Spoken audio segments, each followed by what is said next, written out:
You know the feeling when your mate's golf ball flies past yours?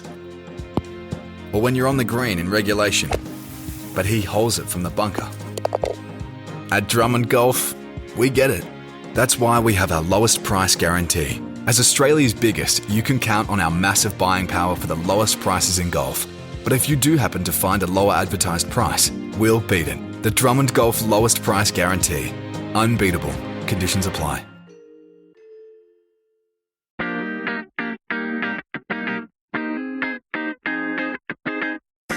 Hello and welcome to episode 94 of The Thing About Golf, the podcast where we try to answer the unanswerable question, just why we all fall so hard for this ridiculous game.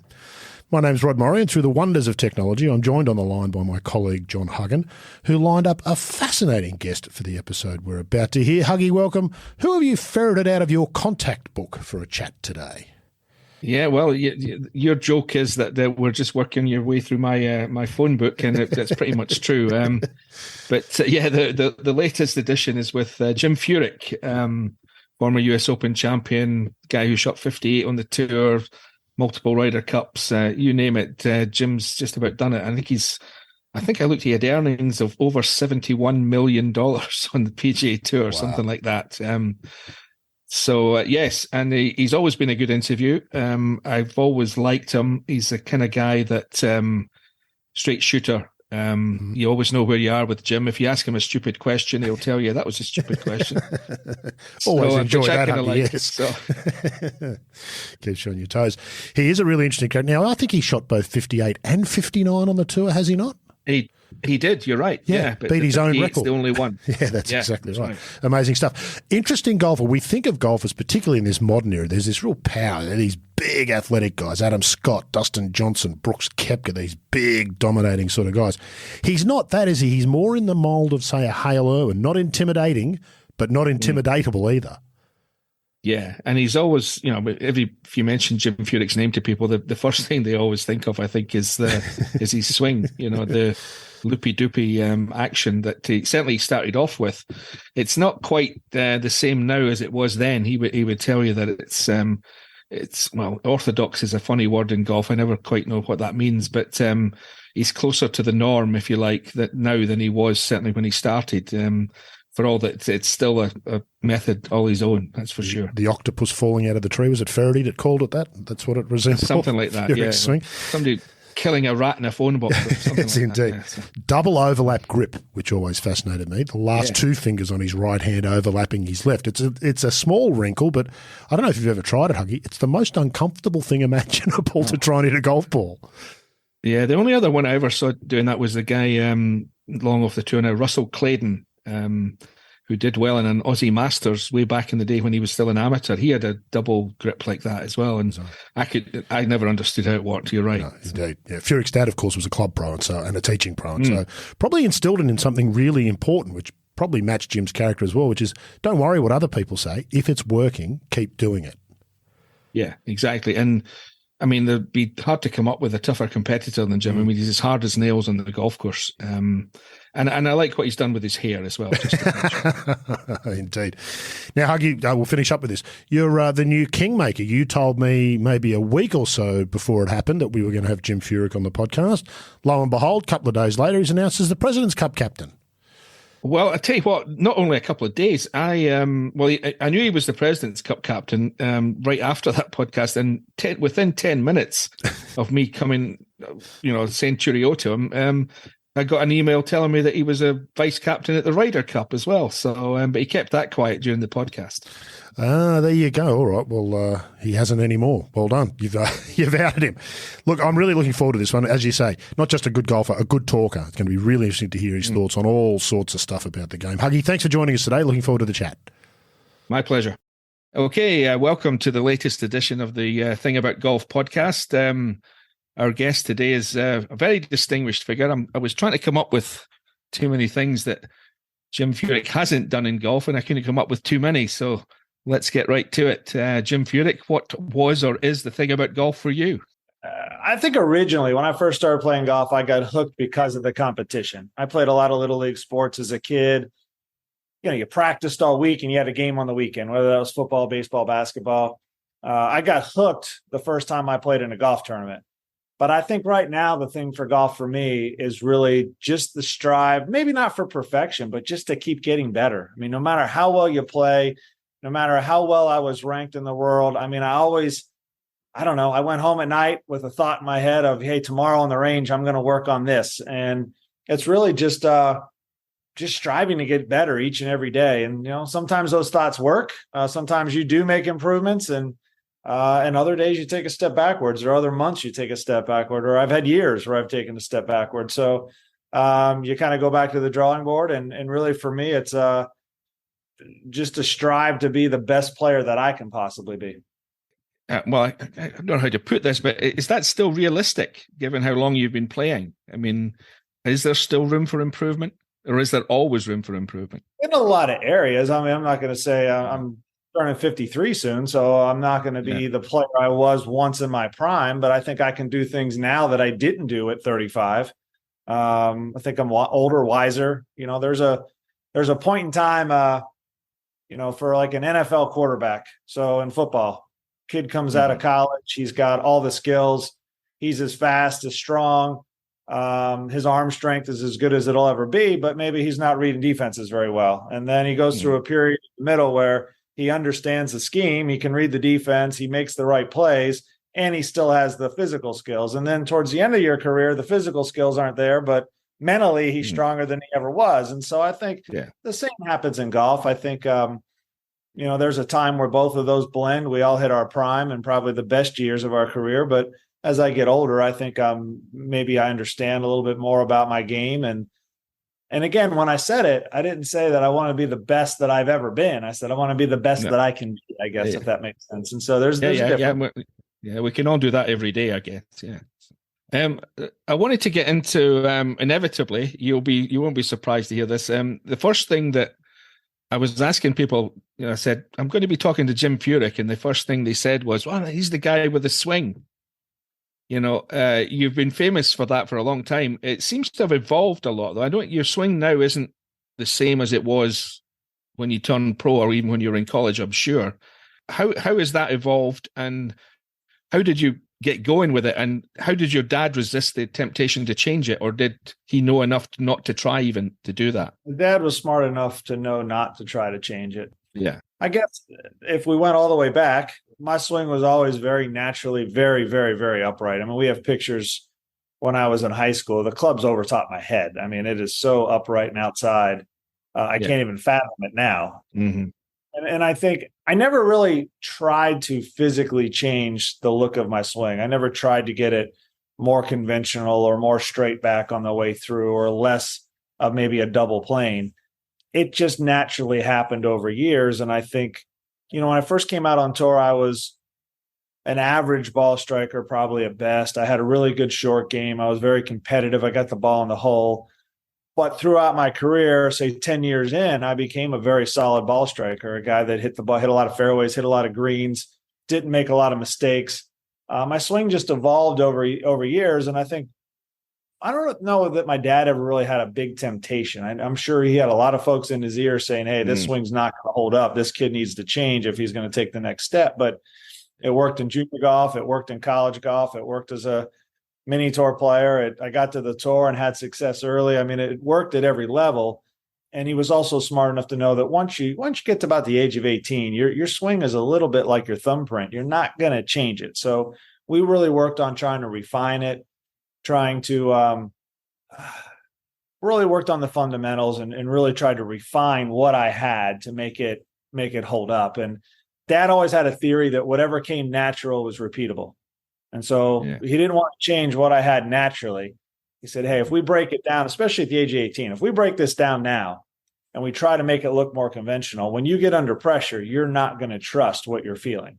And so whatever's natural, whatever I had athletically, that would come natural. And he thought that would hold up under pressure. And so, I think I was blessed. There's some folks out there that have said, hey, if I got a hold of this kid when he was 12 or 13 or 14 years old, we could have made his swing more conventional. And then who knows, like maybe he would have had a better career, maybe he wouldn't, but we could have, built a different golf swing. And I firmly don't believe that, if that makes sense. I feel like if you would have tried to break me down and made my swing look like Adam Scott's, my brain just doesn't function that way. And I don't swing the club. He has a beautiful swing, but we don't swing the club anywhere near the same. And even fundamentally, I love Adam's swing, love watching it, but he's a little bit more, his toe is going to be a little bit more toe up on the way back, and a lot more rotation in his swing, like a Davis Love throughout his career. And mine is a little bit more, I would call it square, but some people would call it shut, on the way back, and then not a lot of rotation in my swing. So that's just what feels good to me, and that's what feels good to Adam. And there's really no right or wrong. I notice you're using the word conventional, which it's always struck me that I've never really understood what the word orthodox means in golf. Your swings, I'm sure it's been described as unorthodox many times, but I've never really known what is orthodox. It's different for everybody, I would have thought. Yeah, I think there was a time. I mean, you look back to the 60s, 70s, you look at Lee Trevino and Chi-Chi, and of course, Ben Hogan had a beautiful swing. Sam Snead had a beautiful swing, but Jack was a lot different. Arnie was a lot different. Miller Barber, Lee Trevino, Chi-Chi. You go through some of the greats of the game, and their swings were different. And then we had a period of time through, say, the 90s, 2000s, where teaching was kind of it seemed like it was bringing everyone together.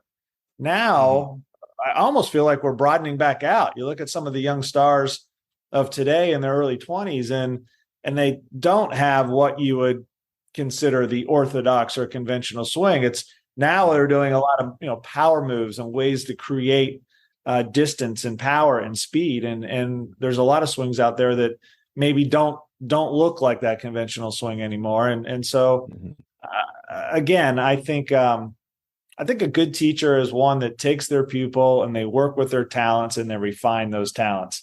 I don't think sending someone to a golf school where everyone is supposed to look the same is going to work for every player. It's going to work for some, but it's not going to work for every player. And again, we talked about earlier, open it up. We're trying to maximize our talents. We're trying to become the best players that we personally can be.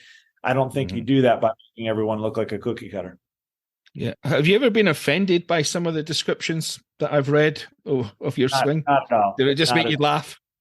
It does. And a lot of them have come from folks, David Faraday or Gary McCord or folks that I think are funny anyway. I mean, they're comedians to start with that happen to play golf. And I also am a believer, if you can't poke fun at yourself, then you have some serious issues. I know it looks good, and I know it's funny though. My swing to me feels like Adam Scott's. It really does. Like it doesn't feel rerouted. It feels pretty straight back and straight through. So I'm more of a, obviously a feel player than I am on what I see on tape. How would you describe your development from high school golf to college golf to pro golf? I mean, it looks it's a fairly steady upward trajectory, it looks like from a distance, but I mean, how did it feel like to you? I mean, there's always I'm sure there's always the old line of, until you do it, there's a doubt about whether you can do it. When did you cross that Rubicon? Honestly, I felt like I belonged on the PGA Tour, not until I was a rookie on the PGA Tour. There's nothing that ever told me as a junior or a college player that it was owed to me or that I was on a trajectory that I was going to play the tour for a living. So, and I truly don't believe I don't think any player knows. Maybe the all-time legends knew that they were going to do well on the, Jack Nicklaus knew that, as an amateur, he almost won the U.S. Open. I'm prepared. Yeah.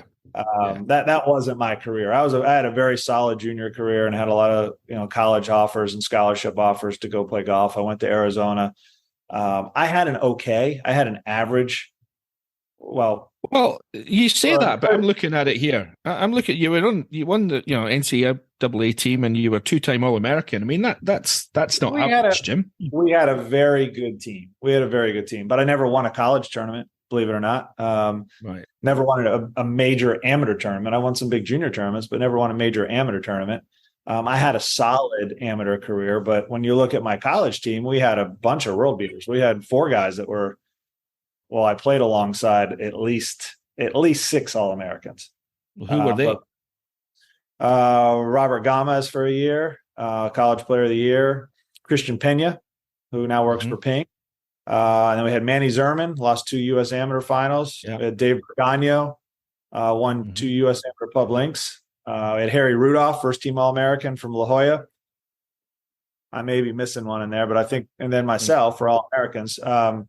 We had a really good, my senior year, we had 4 guys that, were All-American players, and that's the team that won the national championship. But I wasn't the can't miss kid off that team. I mean, they're the other 3 were signing with agents, expected to kind of escalate very quickly. I was the guy that ended up having the successful career as a professional. I'm not sure you can pick out why. I think I had a really bad junior year in college where I played very, very poorly. I was actually left off the NC2A starting 5 my junior year, and rightfully so. I wasn't playing well, and I won't say I was panicked, but reality hit that I had one more year of college, and then I was going to turn professional and try to do this for a living. And here I wasn't even in the top 5 on my college team, and so I kind of went to work. Dad asked me what my goals were and what I wanted to do my senior year, and he knew I worked really hard that summer getting ready for my senior year. And what are your goals? And of course, I wanted to be an All-American, and I wanted to do this and that. It was all for college, like what I wanted to do my senior year. And he was wise enough and old enough at the time to say, well, hey, do you think Greg Norman or Bruce Litsky or any of the pros out there really give a crap if you're an All-American? And I kind of jumped back and I go, well, that's what I want to do. And he goes, well, if you want to do this for a living, how about we start working on 2 years down the road, 5 years down the road, 10 years down the road? How are we going to get there? And so it really made me think as a young player, where are my weaknesses? What do I need to do to kind of get to that next level? And the beauty back then, John, was that no one expected us, even the can't miss kids coming out of college. Nobody got to the PGA Tour right away, except for a Phil Mickelson. Yeah. If 2 guys from college made it to the PGA Tour right out of college back then, that was massive. A lot of times nobody did. And so we were always told, hey, your prime's going to be 30 to 35. You've got time to mature. I felt pressure to make a living and to be successful, but I didn't feel like I had to be, hey, I'm going to give it 2 years and then I'm going to go get a job. I felt like there was enough way to play and make a living. And now that's just not the case. And so for me, that was an advantage. Like I got to kind of sit back, be patient, work hard. And because of that, I actually did see a very quick ascent. I was lucky enough to get to finals my first year at Q School, and I didn't play well in finals, and I had a conditional card. I had to beat it around a little bit on the what's now the Corn Ferry, and I had a win that year, and went back to Q School and got my tour card, and then successful the first year. I think I finished mid-80s on there, maybe like 78th on the money list, and then I was able to win in my second year. And so like it was a rapid climb right out of college, and something that no one really expected of me. But I think a lot of that came because I had the ability to be patient. There wasn't a lot of pressure, and there wasn't agents knocking on the door, and no equipment companies really wanted to sign me. My dad worked for Tommy Armour Golf at the time, so they gave me $25,000 to wear the hat, carry the bag, play the clubs my rookie year, and I, no one really expected much to happen. Yeah, was it? Remind you of the old joke of let's pay this kid $50,000 to not play our clubs? Was it kind of like that? Anyway, what sort of a pride? I mean, you're as you went through that, as you say, pretty quickly. I mean, how did you reassess your goals as you went along, or did you actually do that? Are you a goal setting guy, or did you just kind of take it as it came? I took it as it came a lot. It's people aren't going to believe me. My goal at the start of every year, especially early in my career, I mean, I always, as I got older, I wanted to make the Ryder Cup team and the President's Cup team. And I really took a lot of pride in qualifying for those and playing on those teams. But really my number one goal each and every year was I wanted to be a better player December 31st than I was January 1st. I just wanted to improve. I wanted to get better. Mm-hmm. And when you're 23 years old, I mean, the sky's the limit. I had so much to learn. And I would seek out guys that were older, more mature, better players, play practice rounds with them. I'd watch how they would play practice rounds. I mean, I remember the first time I played with Tom Kite, I couldn't figure out what he was doing half the day. I mean, he was writing stuff in his yardage book and notes. And eventually I would, by about the seventh hole, I finally asked him what he was, like, well, what are you writing down there? And he showed me something about the grain and the greens. And I just like to kind of pick the brain of everyone. I noticed how well they practiced, how well they prepared. And I realized how I was getting my butt kicked, and just tried to learn. And, I watched guys hit certain shots, flight and wedges, and tried to figure out how they were doing that. How, what are they all doing better than me?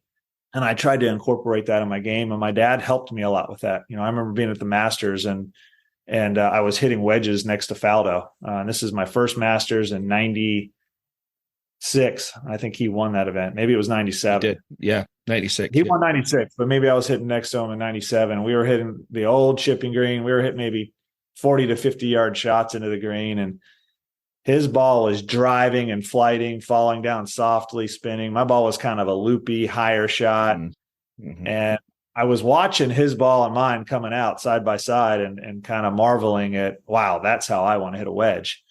And so he picked his bag up and kind of headed for the range. And I looked at my dad and I said, did you watch him at all? And he said, yeah. And I said, that's how I want to hit a wedge. Let's go to work. And so I sat there for like an hour trying to hit wedge shots, and we worked on kind of my technique. Eventually, I decided I needed to switch golf balls. I needed a ball that flighted a little lower, that I could drive a little better. Eventually, I also worked on like the style of wedges that I played, but a lot of it was technique driven. And I worked on that for, 2 or 3 years. Just we had a beautiful wedge facility back at TPC at Sawgrass in the back of that range, and I stayed back there for hours some days and just worked and honed. And give it 3, 4, 5 years later, I was one of the best wedge players on the PGA Tour. And a lot of it was just watching what he was doing and saying, okay, he's kicking my butt. And Nick kind of had a game that was, it wasn't very powerful. It was very controlled, not a lot of mistakes. That's the kind of game I knew I needed to play to compete, because I didn't have a ton of power.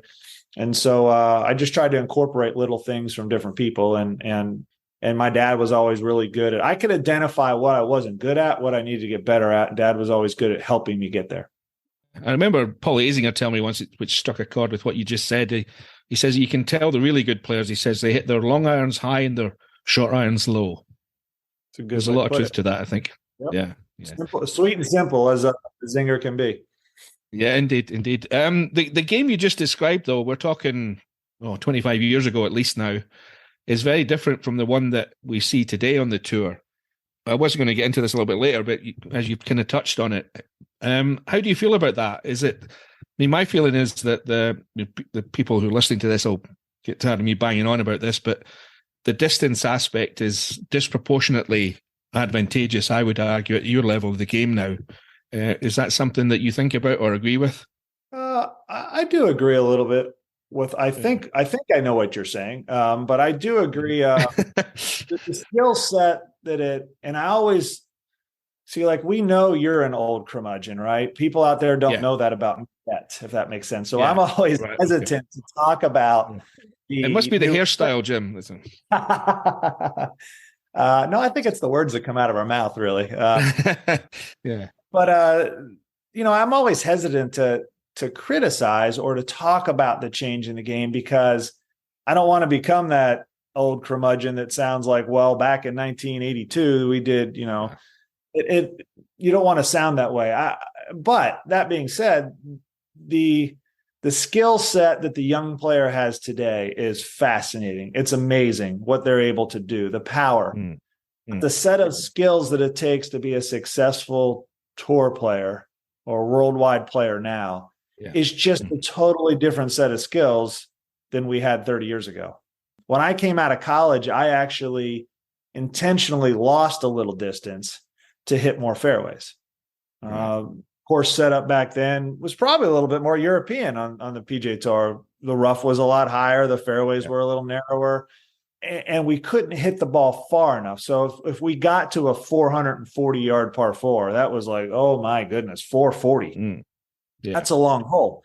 Now I'm 52 and I'm like, 440, that's kind of a mid-length par four. That's, we can handle that.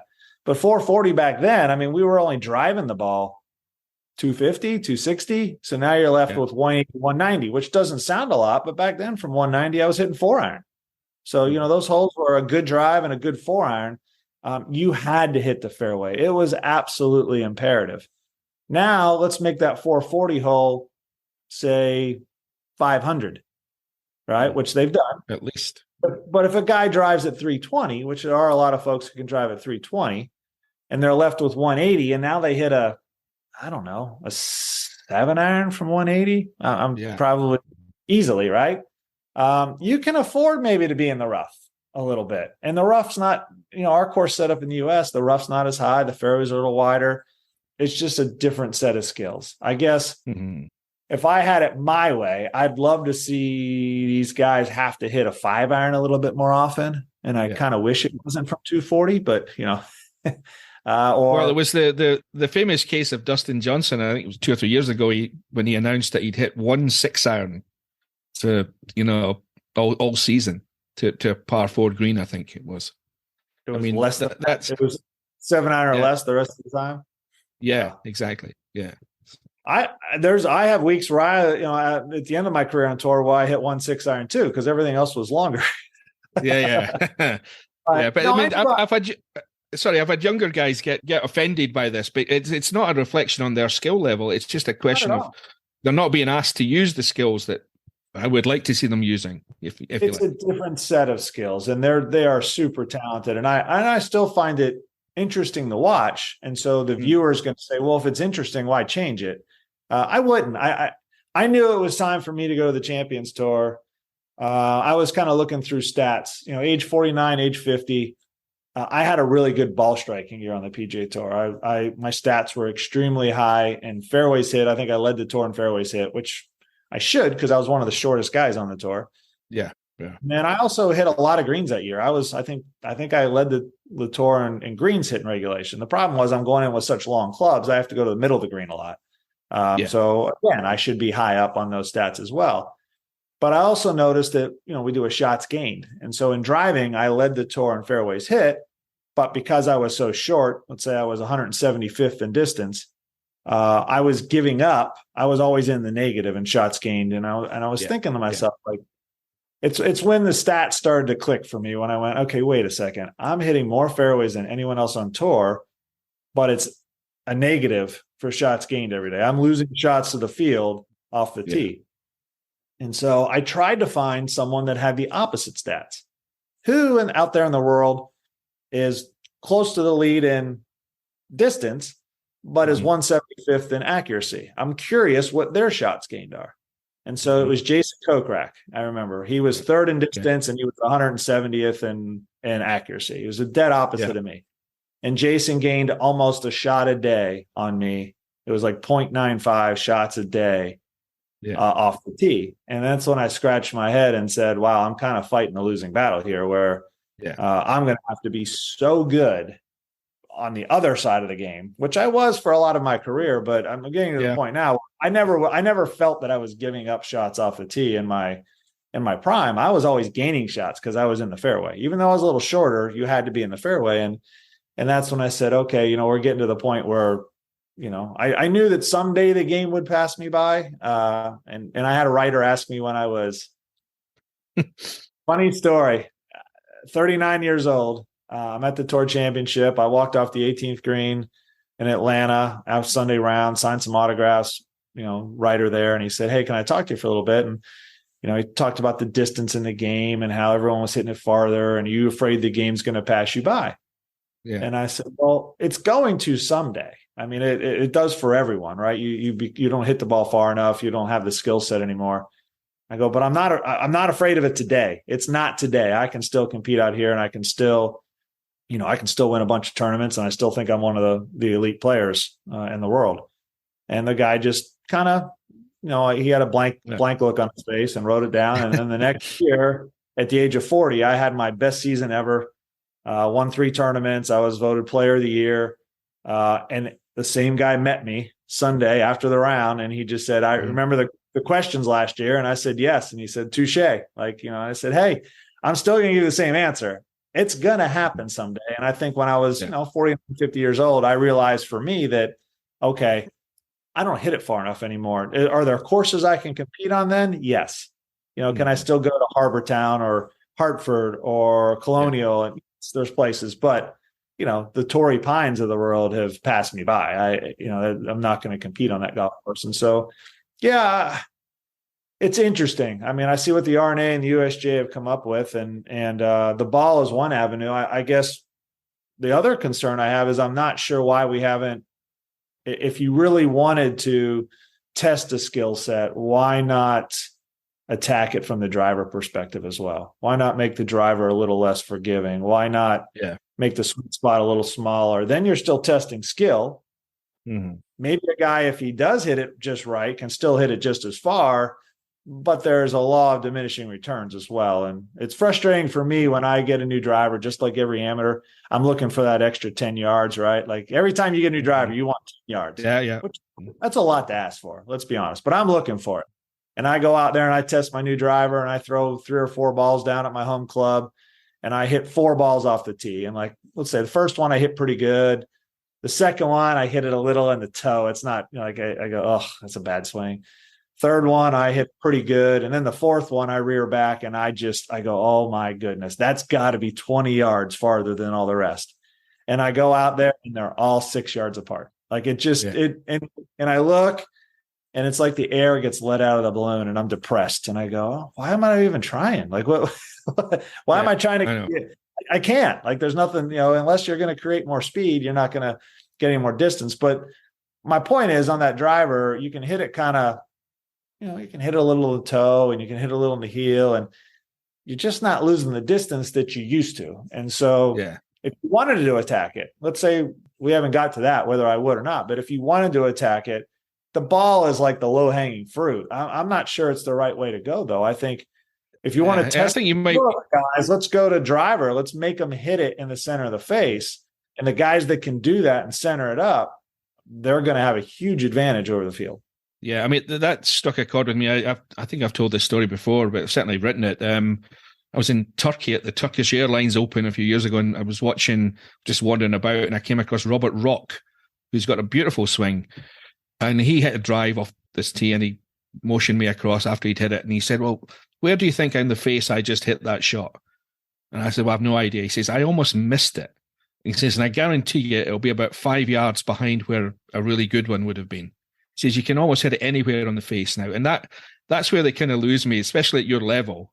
There should be bigger questions asked than that to be with the driver, certainly. I agree with you. And all due respect, the guys that are, I still love turning the television on and watching everyone play. I mean, they are super, super talented.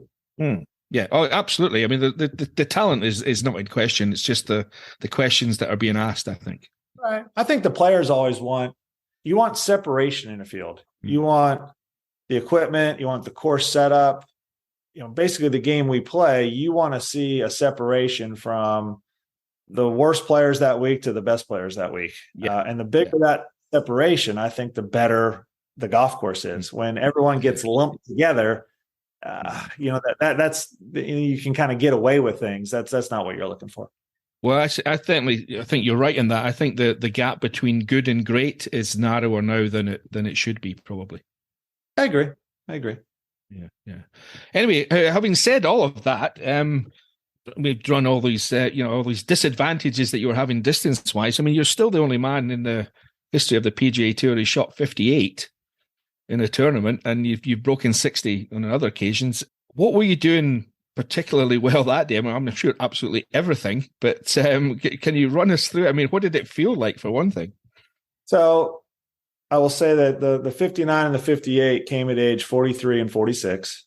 The 59 came on a kind of a windy, blustery day. That was a heck of a round on a golf course that I honestly wasn't overly comfortable with.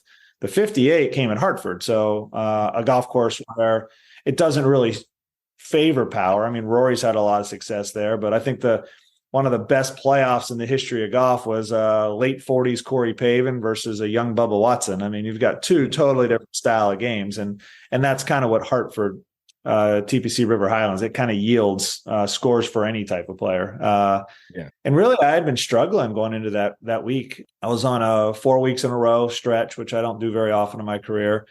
I struggled the first three. One of them was the PGA. I made cuts, but I was always middle of the field, late in the field, finishing in the 30s, 40s, 50s, 60s in tournaments. I was struggling with my golf swing, to be honest with you. I wasn't hitting the ball very well. I was taking a lot of video of my swing, sending it back to my dad. I still have that video on my phone. I go back to it a lot because I wanted to see what I was working on. But I think a lot of it was attitude. I just was beat up and kind of flustered. And that day, I'd been on the road for 29 days. That day I was flying home. So I was going to go see Tab, the kids. Tabitha and my daughter were actually headed to Nashville, where my daughter's in school right now, but they were going to go see a concert, kind of do a little school visit.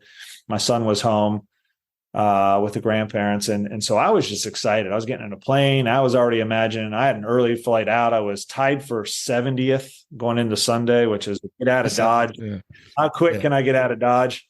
And I was already imagining having a beer on the back porch, barbecue going, sitting with the dog. Like I had it all planned out what I was that night. I was a little late to the course, had some breakfast, got bullshitting with the guys, got to the range a little late, was bullshitting on the range with someone. And then Fluff looked at me and said, man, we've got like 8 minutes till our tee time. What are you doing? And I was like, all right. Well, he goes, you want to hit some putts? And I was like, there's no time. I mean, let's just go to the first tee. And I think I was just relaxed. I was in a good mood. I had really nothing to lose or gain that day. I mean, I was late in the field. Let's just see what happens. And just got on a roll. Both the rounds that I broke 60, I shot 8 under on the front 9. I hold iron shots. And just everything started to go right. And as I made the turn at 8 under, I almost hold an iron at 7, almost hold an iron at 9. I had tap-ins for birdie.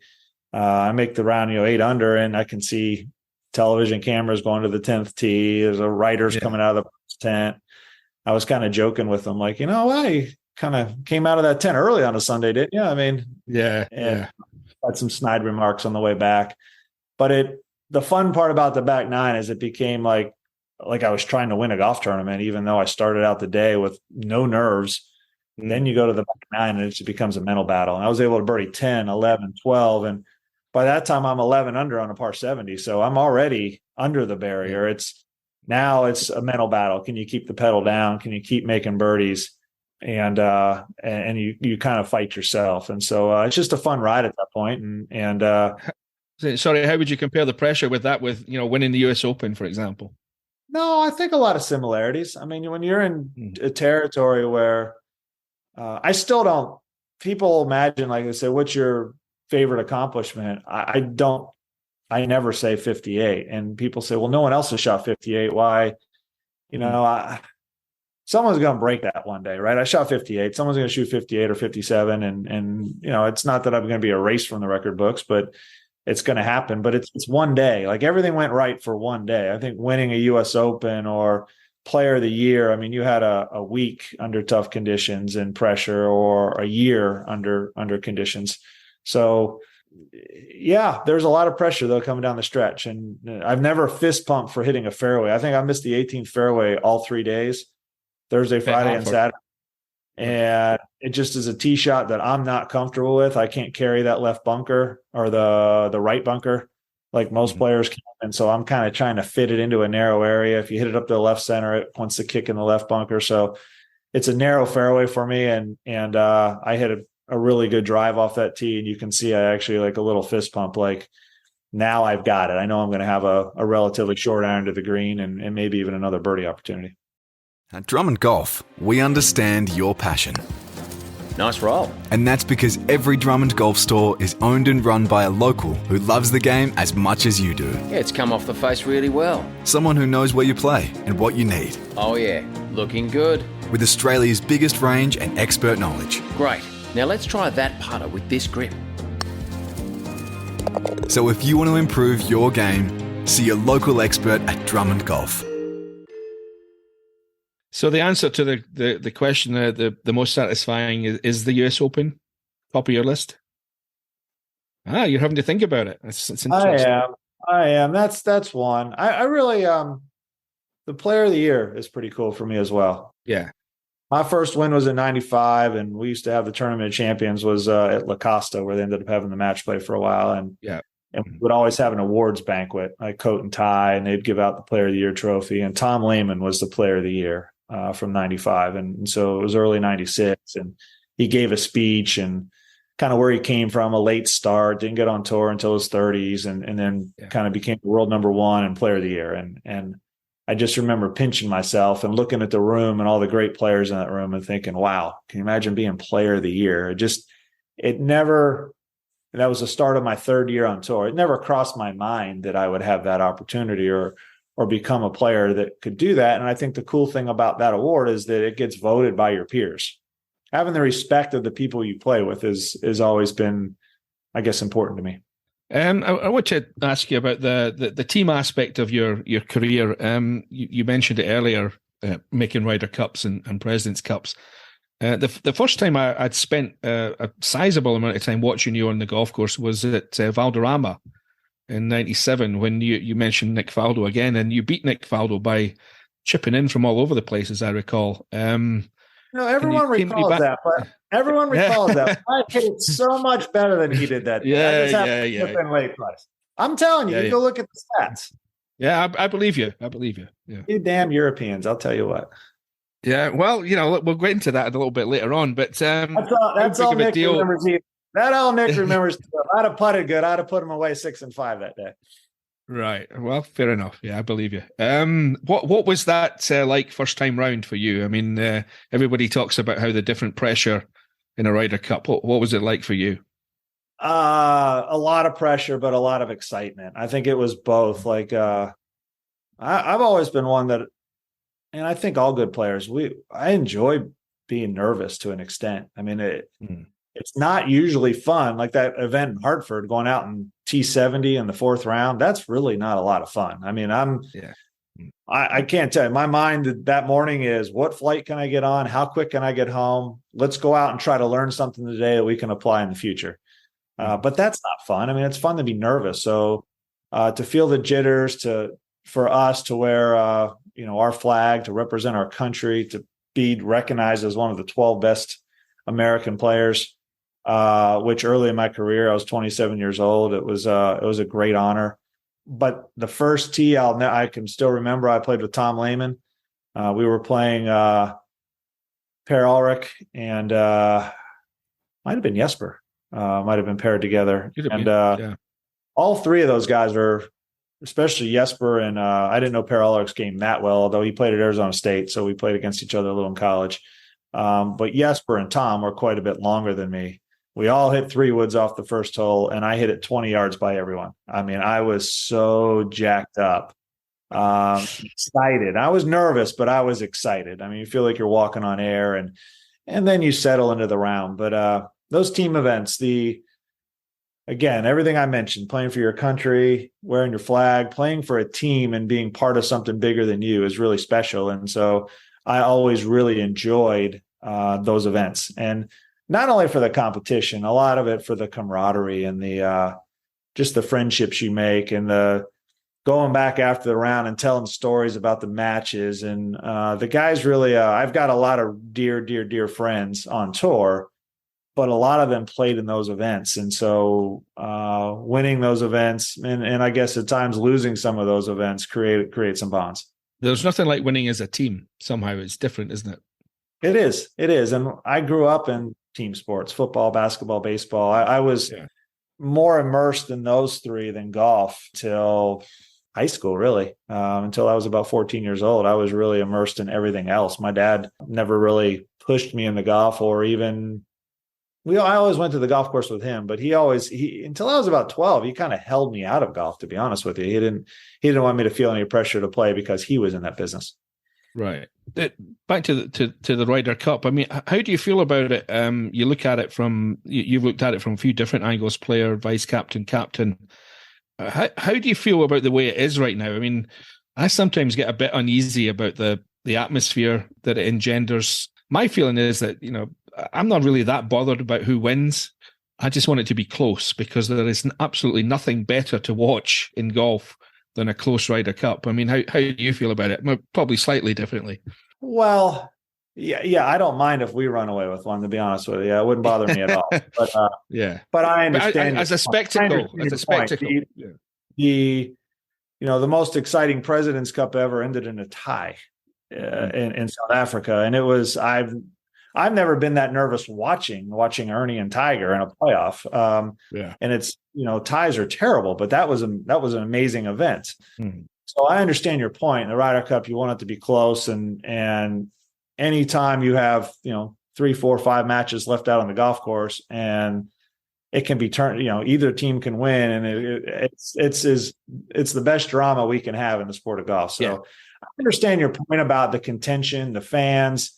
I've had dear friends on the Euro side that we got into arguments at times over the Ryder Cup, or I asked for a ruling, or I remember, having guys say, they're trying to, bully an official into a drop, and I questioned it. And then all of a sudden there's a contention between me and the player, and we're friends. Like, we're still friends to this day, but that day we weren't, if that makes sense. I think sports will bring the best and the worst out of you at times. I think it does that for the fans as well, but we enjoy, as players, we enjoy the atmosphere. It's the one time that, and I can use the word football because it can actually mean American football or European football in this case, but it's the one time a football game breaks out on the golf course.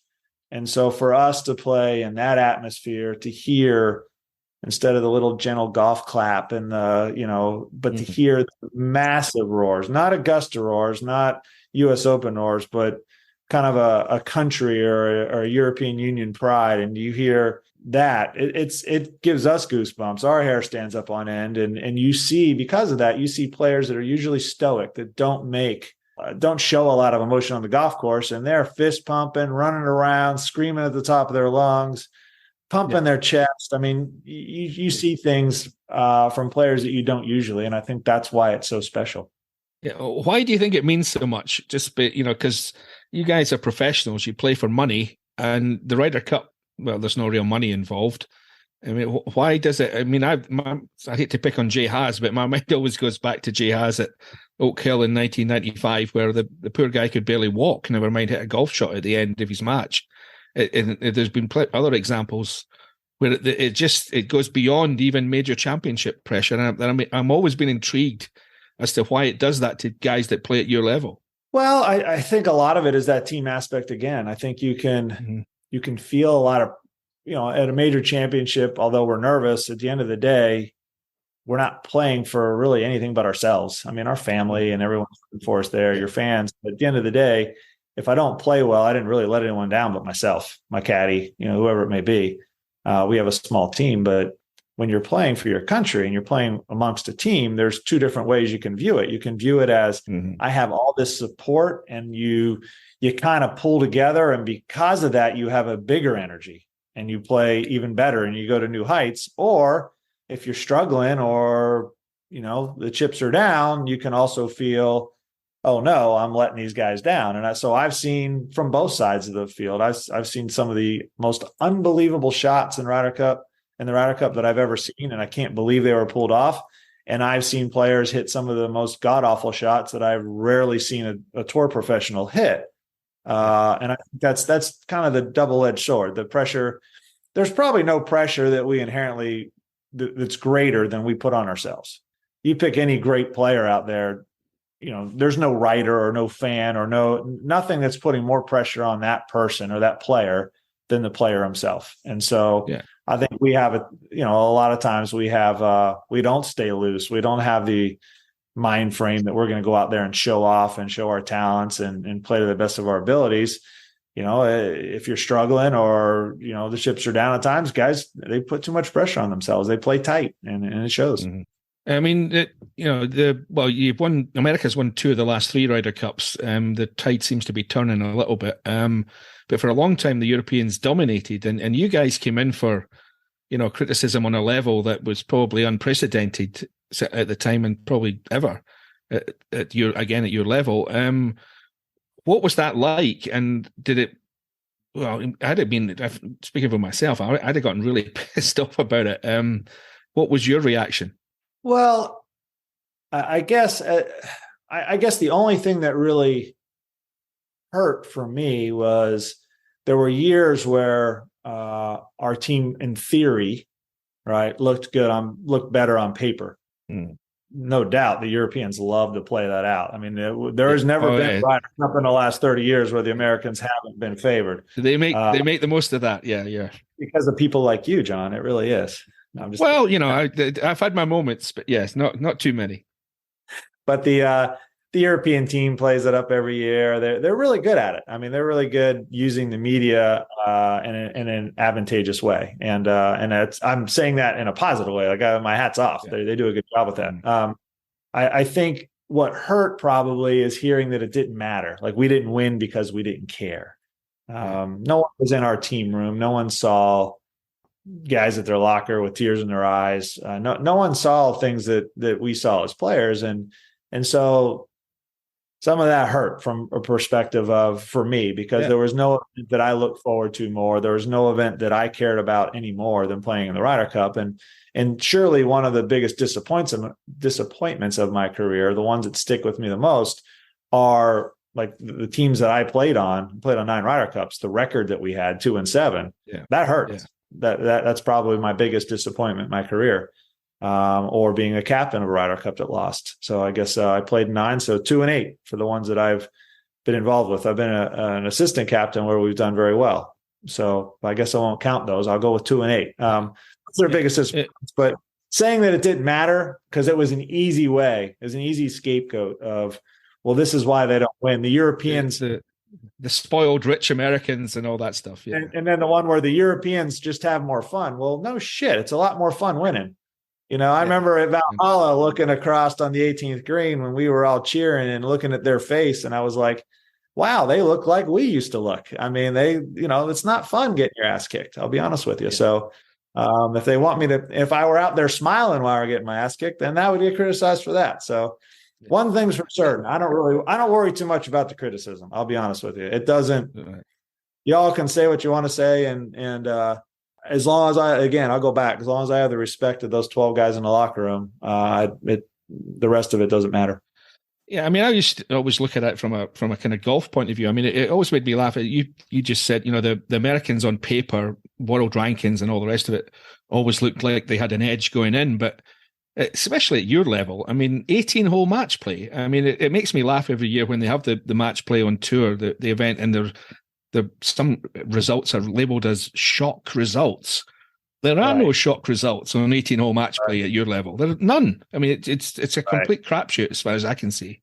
Yeah, we had I remember one time there was an employee for the PGA Tour, and it was like a number 1 versus a number 64, and they were calling the 64 the Cinderella, and they were starting to liking it to like a March Madness in a college basketball. And the number 1 in basketball and the number 64 in college basketball is a massive difference. I mean, they're recruiting different kids, different talents, different abilities. And now you put the number 1, number 64 in golf, and any day that can happen. You can lose that match. So yes, I understand what you're saying. I also think that when you take the top 12 out of Europe, the top 12 out of the US, it's going to be a tight match. Now, when you're putting the top 8 out on the golf course for the first 2 days, it even gets tighter. And it's those matches should always be close. They aren't always contested that way, but they should be. Yeah, I mean, there's a reason why the Europeans have always resisted any alterations to the format. I mean, it suits them. I mean, I look at the team they're probably going to come up with this year, and my hope is that this match will be close this year, but they've got 7 or 8 guys that are absolute stick-ons. There's really only about 4 spots available for their team, but the guys that have gone to live, I mean, the Americans have obviously suffered more, but I think Thomas Pieters might be the only one that would dent the European 12-man team. I mean, I don't think there's 12 better than him in Europe, but he's the only one. But whereas the Americans... How's the course in Rome look?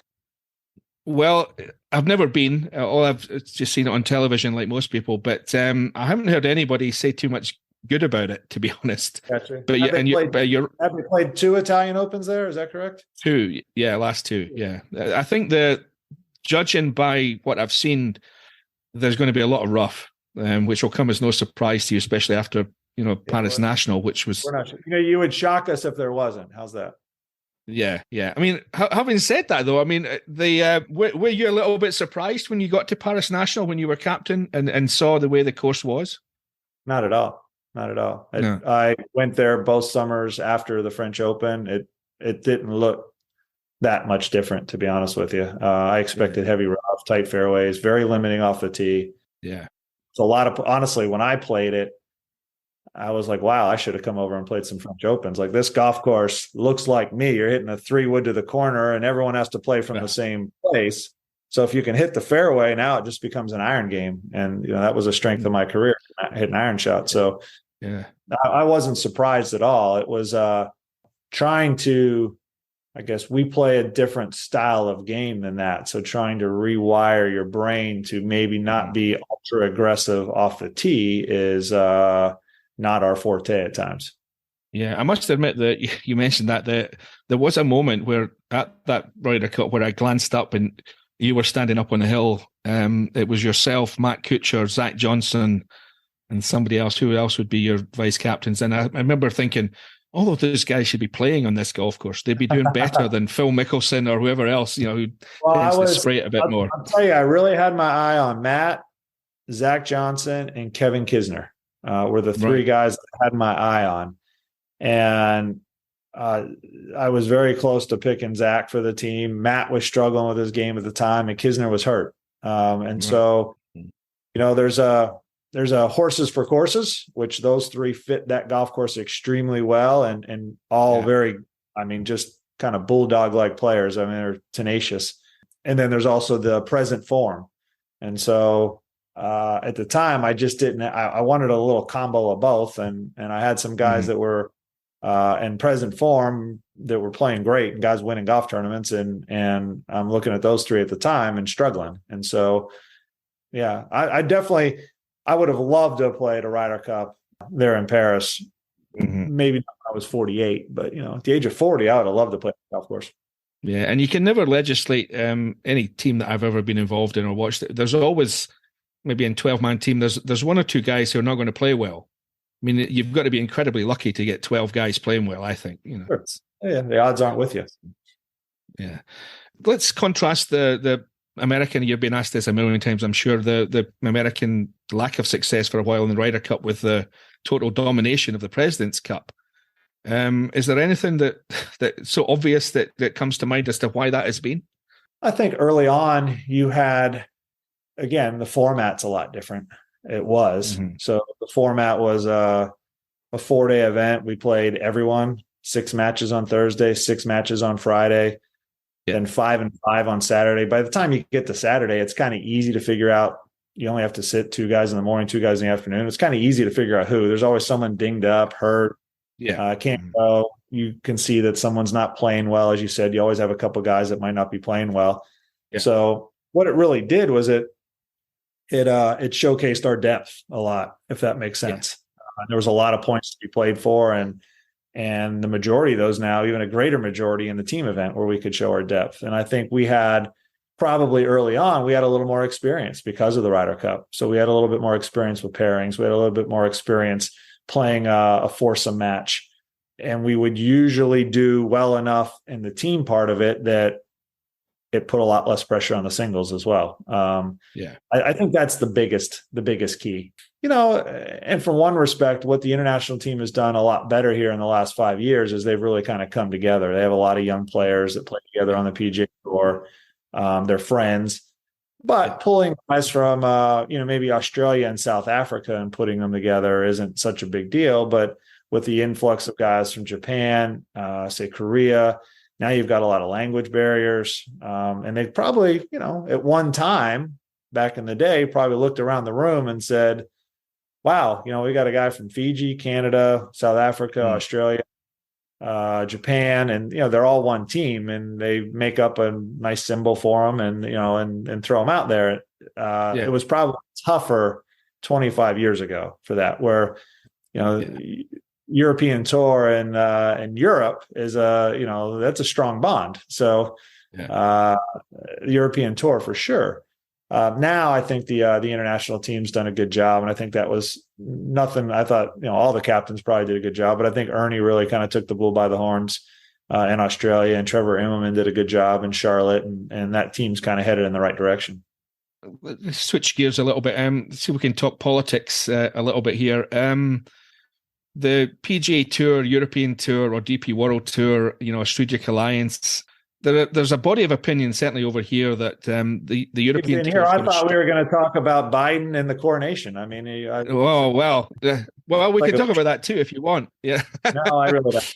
No one cares what a golfer thinks about politics. No, certainly not me about the coronation. But that could get quite controversial. But anyway, let's get back to the PGA Tour, DP World Tour bonding, if you like. So I say that it remains to be seen exactly how it's going to pan out in terms of what the European Tour schedule is going to look like next year. But the elevated events, designated events, whatever you call them on the PGA Tour now, is going to take the big names away from the DP World Tour for long periods. And I must admit, I do have concerns over where that goes in the future, and that they're taking the top 10 players who don't have PGA Tour cards every year as well. There's certainly a body of opinion over here that sees that as a bad thing. There's also people who think that that's the way forward. How would you view it, or have you spent much time thinking about that stuff?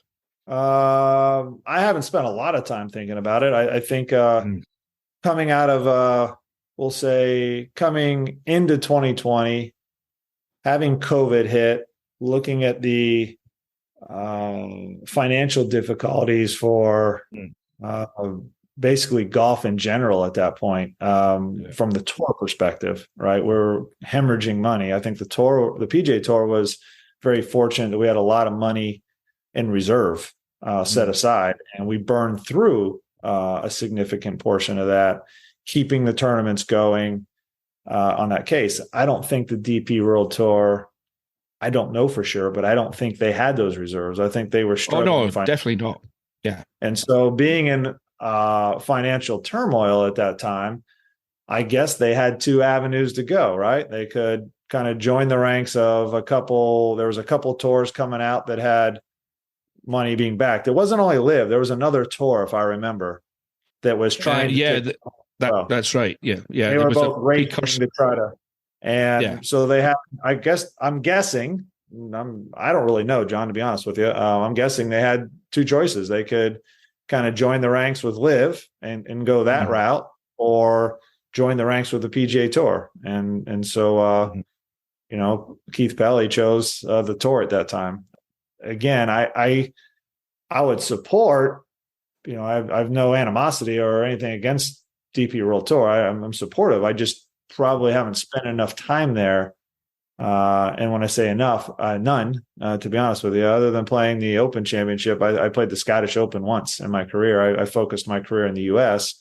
and I traveled abroad in the fall. Back when I used to travel a lot in October, November, December, where I didn't need a release. I've only ever asked for 2 releases on the PGA Tour my entire career. One was to play a Shells match against Colin, and the other was to go play that Scottish Open the week before the Open Championship. So, but I traveled. I was known as an American that traveled and played abroad, especially early in my career before the kids were growing up and are getting bigger. And that's what I chose. So what I'm trying to say, I guess, long-winded, is I would be a little ignorant if I had too strong of an opinion, because it's not something where I really set my roots or that I spent a lot of time playing.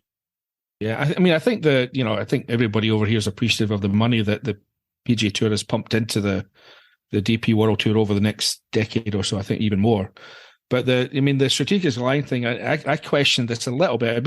It made me pause when the list of elevated events came out, and there wasn't even one from the BMW PGA at Wentworth or the Scottish Open or one in the Middle East, just to make it clear that there was an alliance going on here, rather than just a Big Brother type thing going on. I mean, I think they need to be careful with that going forward, put it that way. Gotcha. You like to say elevated, don't you? Elevated, yeah. Well, I was actually calling them designated. Yeah, it's designated. It's designated. Don't make me call it the British Open. Don't make me. I know. I actually wrote a story yesterday where I noticed that the editor had changed it from elevated to designated. So you're right about that. Yeah. I'm just teasing. I know you're just poking, and I'm doing the same on the way back. I understand your point. I really do. And I think even for us in the U.S., when I look at the designated events, I wonder which events will be selected in the future, or are they going to do, obviously I know that I'm smart enough to know that Bay Hill is going to be a designated event. And I know the Memorial is going to be a designated event. And I know LA is going to be a designated event. As it should be, yeah. Because of the originators. But are some of the other events going to rotate? Are they going to kind of scratch the back of every event? Because it's going to be hard for them to, we probably have a lot of sponsors that have supported the tour for a long time. And they probably feel like, well, hey, maybe I don't want to do this $20 million purse every year, but hey, it'd be nice to have it come over here once every 3 or 4 years. And now I get Rory and JT and Jordan, and, I get the biggest names, and, I get to blow it out for a year. So I have that same opinion, and I totally understand your point of view. How do you feel about live golf in general? Have you lost friendships over this? I mean, are you one of the, I don't know how involved you've become in discussing it. The only guy I think I live near that went to live is Cam Smith. And I've always liked Cam, but I never see him. We practice at different places. I never saw him in town. We live about 30 minutes apart. So I guess I have no animosity. It raises an eyebrow for me. I think for the guys that left, and I don't have any animosity towards anyone, to be honest with you. If I saw any of the live players, I'd say hello to them. I wouldn't just walk by them and not say hello. I haven't talked to some of those guys because I haven't seen them, and there's, that we don't live in the same areas. But I like, if you want to leave and that's your business decision and that's the role you're going to take, I guess I have no issue with it. I don't believe it's something that I would have done. I didn't have that opportunity. No one asked me to come over. I don't. Mm-hmm. I can't imagine that I would have made that decision at any point in my career, for a number of different reasons. Where I struggle a little bit is now there's guys that made a very good career on the PGA Tour for a long time, made tens of millions of dollars, have a great retirement package. And now all they have to say is something negative about the tour. I struggle a little bit with that. I struggle with the negativity. I like, leave, go be positive about what you're doing. But then the negativity coming back, I really struggle with. And, there's some guys that don't have a college education and don't have the tools to really do anything else but play golf. And they made a wonderful, wonderful career, all the while being pampered their entire lives. I just don't see the animosity part of it, to be honest with you. The greatest thing, I guess, that I have in my career, and I really feel spoiled saying this, I've never had a boss. I've never had anyone tell me what I had to do. And I don't think those guys have that luxury. They're getting paid very well, but there's a price to all that as well. And I hope, I truly hope they're happy with their decision and they like where they're at. But at the end of the day, I'm not sitting here saying anything negative about their tour. I don't, I'm always going to support the PGA Tour because that's where my roots are. That's where I made my living. And I'll be honest with you, I have a college education, but I was never going to make the money I made doing anything else in life, if that makes sense. No. And I wasn't going to be afforded the luxuries that I have now without golf. So I have, do I always agree with what the PGA Tour does? No. I was on the board and I had some knockdown, drag them out conversations with the commissioner then, Tim Fincham, who I really like. But I don't always agree, then that's okay. It's healthy to not agree. It's healthy to have the conversations. Yeah. But at the end of the day, I also don't like when players take if they have disagreements, when they take them out in the public, they take them to the media or now social media, and that's their avenue for a gripe. Mm-hmm. I mean, there's so many better ways to handle situations and so many avenues we can take as a player. Are you always going to get what you want? Absolutely not. But you know what? You'll be heard. That's been the same over here. The bad feeling, or if there has been any bad feeling, is when somebody has not necessarily, as you say, somebody can go, feel free, do what you want, but when you come back and start bad mouthing the place where you grew up, that's where the bad feeling has stemmed from. So. Right, I agree. Yeah. You mentioned there that you wouldn't have done it had the choice come along, earlier in your career and life. Why exactly would you not have done it? I guess I'll take the highest road I possibly can. I wouldn't want to work for anyone in that situation. Would the moral aspect of it have bothered you, where the money was coming from? Yes. Mm. That's no offense to anyone, but yeah, that would have bothered me. If I'll just leave it at, I don't want to work for anyone, if that makes sense. Not in that sense. No, I get. I wouldn't mind putting a headset on and having a company pay me to talk about golf, that's a different scenario. But the greatest freedom I've ever had in my game is I could play when I wanted to play.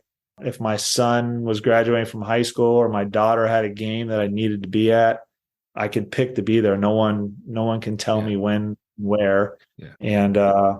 And yeah, I think the direction and socially, yes, that has an effect on me for sure, without a doubt. Yeah. Are you saying that you've got a future as a podcast host? Is that where you're headed after this? It doesn't seem that hard, to be honest with you. I don't know. How's the pay? How's the pay?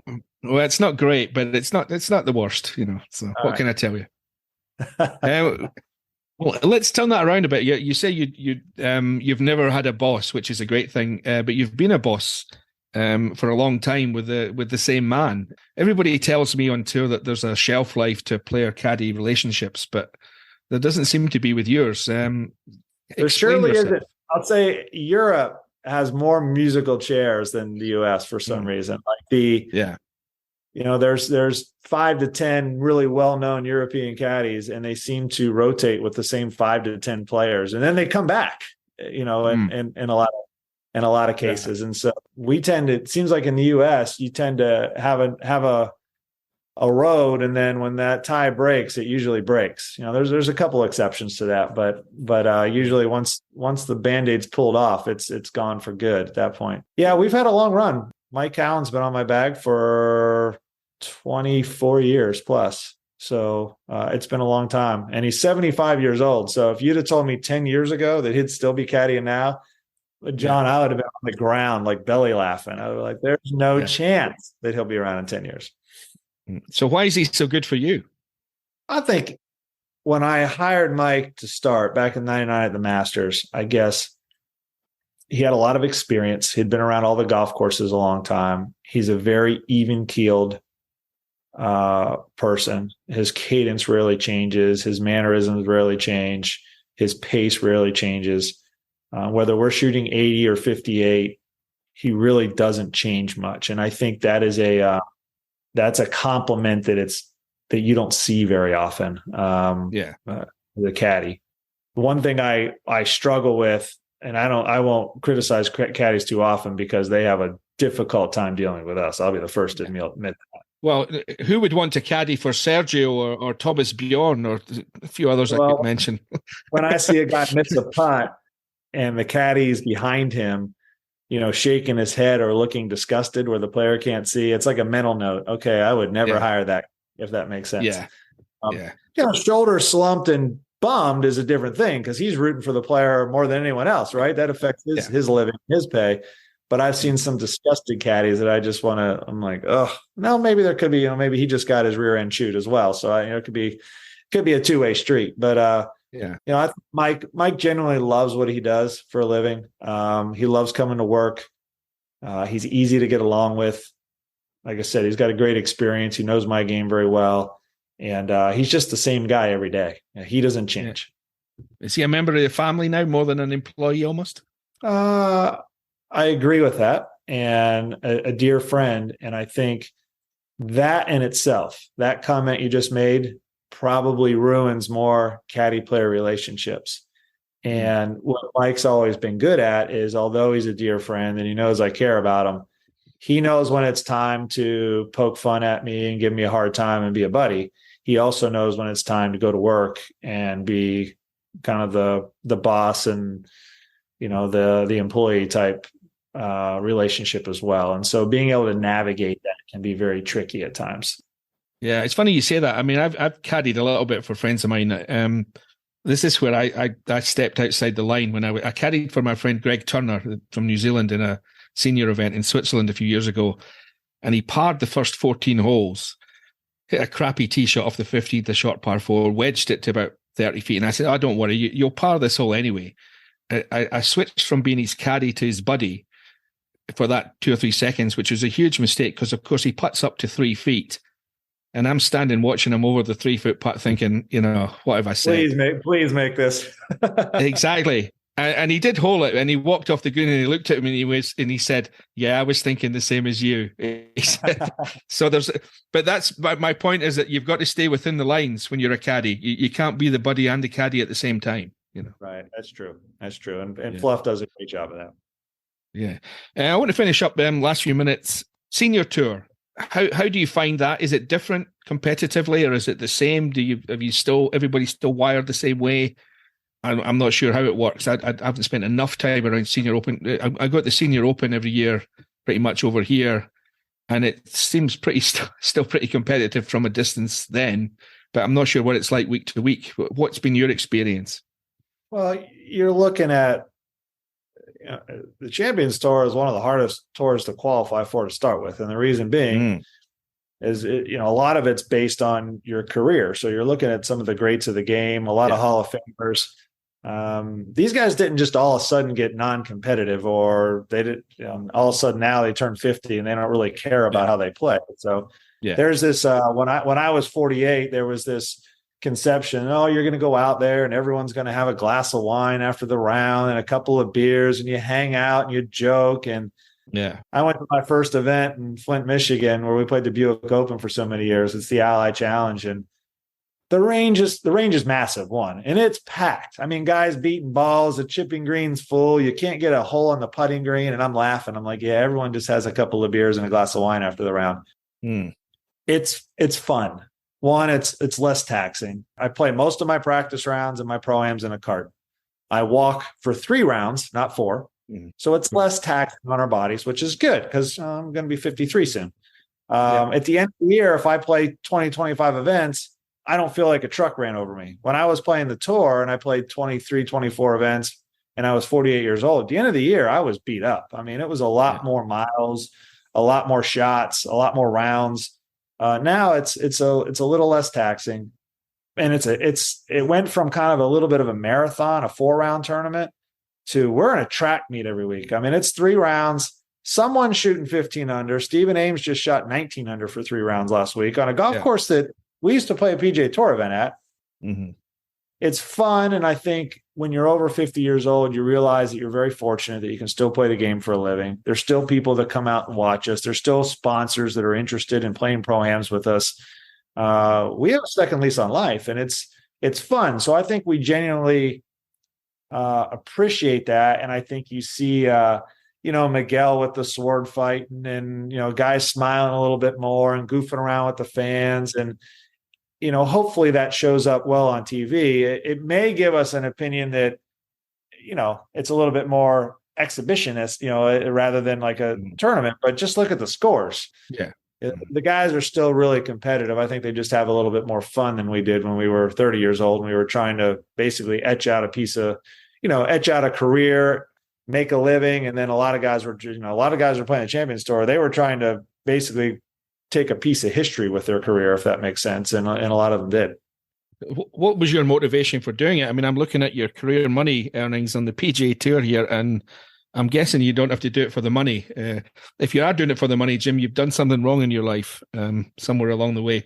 But what motivated you to still keep playing? Is it just the competitive aspect of it? You never lose it? It was funny. When we were 40 years old and I would go to those Ryder Cups and President's Cups, and you're playing with the best American players. And so that's who I talked to all the time. And they would say, I'm not playing. I don't think I'm going to play the Champions Tour or the Senior Tour. There's no way I'm going to play the Senior Tour. I'm going to quit when I'm 45. And one by one, we're all playing golf still. There isn't one guy that I know that just quit because he didn't want to play anymore. I think we realized we love to compete. I love kind of putting my game under pressure. I love working on my game. I like trying to get better, but I like putting it under pressure to see how I'm doing. At the end of the day, John, I don't want to retire and sit on my butt and go fishing every day. I want to work. That's the obvious next question is, what else would you do? I'm not that qualified to do anything that's good. So, it's kind of my best option at the moment as well. So I still enjoy competing and playing. And when I don't want to go home, I don't go home and rush out to the range on Monday morning to work on my game that often. I do once in a while when I'm mad about something, but I still enjoy going to my home clubs and playing and practicing and trying to get ready for the next event. I still enjoy teeing it up now, not on Thursday morning, but on Friday morning most of the time. This week's a major. I'm in Birmingham right now, so we're at the Regions Championship. So first major of the year on the Champions Tour. So we start Thursday this week, but I still enjoy putting the tee in the ground first round. And when I'm not really enjoying it anymore, then I'll put the clubs away and I'll goof around with some friends at home once in a while. But what gets me to the golf course is different than most. I love hanging out with my friends and I love having a couple beers, but I don't really need the golf course to do that. I can watch a football game, a baseball game, a basketball game. We can get together and do that. What really drives me in the game is waking up to try to improve, to get better so that I can go tee it in the next tournament and hopefully play well. Jim, I'm going to wish you all the best in the President's Cup captaincy you've got coming up, and a happy birthday later this week. By the time this runs, you will be 53 years old. But I don't know if you're aware, we're going to leave you on a little quirky thing. When you won your US Open in 2003, Mike Weir had won the Masters just before that. He was born on 12th of May, 1970. You were born on the 12th of May, 1970. And I was rushing out to bet on Andrew Coulthard to win the Open that year. I knew that. I was wondering if you were coming up with that. He failed miserably on that count, unfortunately. So, but it would have been quite something to be the 12th of May going for the Grand Slam. Yeah, exactly. So, anyway, Jim, as I say, thank you very much for your time. You've been very generous, and as ever, I've enjoyed talking to you. Thanks very much. I enjoyed you having me. Thanks, John. Rarely one to attract a lot of attention, Jim Furyk, but a stalwart of the professional game these past 20 years, and there was some terrific insights there into a level of golf that we rarely get to see. Great stuff from Huggy and the President's Cup captain. That's it for episode 94 of the pod, and while I can't yet reveal who our next guest will be, I can assure you that it will, as always, be worth a listen. So I look forward to your company again next time on The Thing About Golf.